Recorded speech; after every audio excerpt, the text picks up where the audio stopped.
I'm here today to introduce two SOGs that we recently updated and we need everyone to become familiar with. First, we have our new social media policy, which was created to give us control over what is posted on social media and protect us from potential legal issues. There will be a few designated personnel allowed to post items to our social media. The chief will designate these individuals. The PIO will have access to all platforms and will have the authority to submit or remove any post. We do have accounts on all popular media platforms like Facebook, Twitter, Instagram, and the Nextdoor app. As social media continues to evolve, we will consider other platforms. Any items posted must meet all of the City of Concord's social media policy. Content that promotes discrimination against any group will not be tolerated or permitted. Nothing sexually explicit, nothing soliciting for businesses, nothing that encourages illegal activity, or any information that could compromise the safety or security of the public or public service. No threats, no infringement of copyrights or trademarks, and no use of identifying medical or personal information, as that would violate HIPAA laws. If you're unsure if a post should be kept or deleted, contact the city PIO and the chief.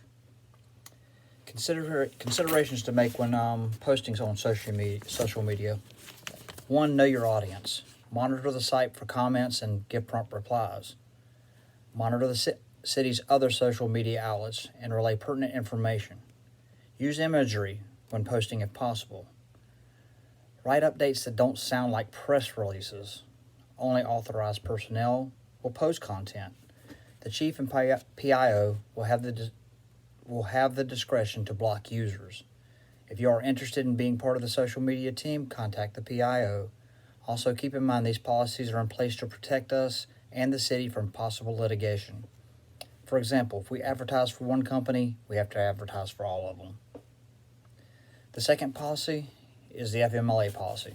Our policy adheres to the Federal Medical Leave Act, and requests for this leave will be handled by Human Resources. The policy spells out the requirements to be eligible.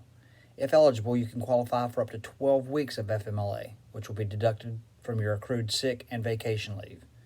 If your accrued leave is depleted, then it reverts to unpaid time off, unless it qualifies for short-term disability.